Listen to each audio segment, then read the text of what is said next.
కూనంనేని సాంబశివరావు పాల్గొన్నారు. CPI party నూతన సర్పంచ్లు, వార్డు మెంబర్లను సన్మానించిన ఆయన బీఆర్ఎస్ బీజేపీపై ఆగ్రహం వ్యక్తం చేశారు. కాంగ్రెస్ పొత్తును పక్కన పెట్టిందని, అదే సమయంలో బీఆర్ఎస్ బీజేపీతో జతకట్టిందని విమర్శించారు. కాంగ్రెస్తో పొత్తు ఉంటుందని భావించామని, కానీ కాంగ్రెస్ పార్టీ పొత్తును పక్కన పెట్టిందని మండిపడ్డారు.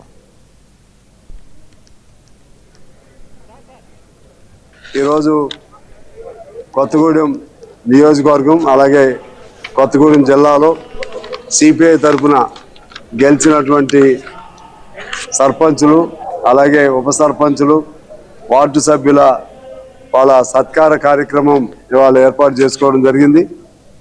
దాదాపు 50 పంచాయతీల్లో జిల్లాలో గెలవడం జరిగింది.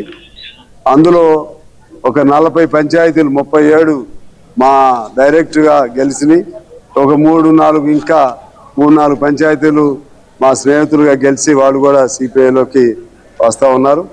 ఆ విధంగా 40 పంచాయతీలు ఇవాళ కొత్తగూడెం నియోజకవర్గంలో 11 పంచాయతీలు జిల్లాలో గెలవడం జరిగింది. అంటే 50 పైన 51 పంచాయతీలు గెలిచాం. అదేవిధంగా ఇక్కడ కొత్తగూడెం వరకు అన్ని స్థానాల్లో స్నేహపూర్వక పోటీ చేశాం. ఒకరినొకరేం అనుకోలేదు. ఇది పార్టీ గుర్తులు కాదు కాబట్టి ముందే ఒక ఒప్పందం చేసుకున్నాం.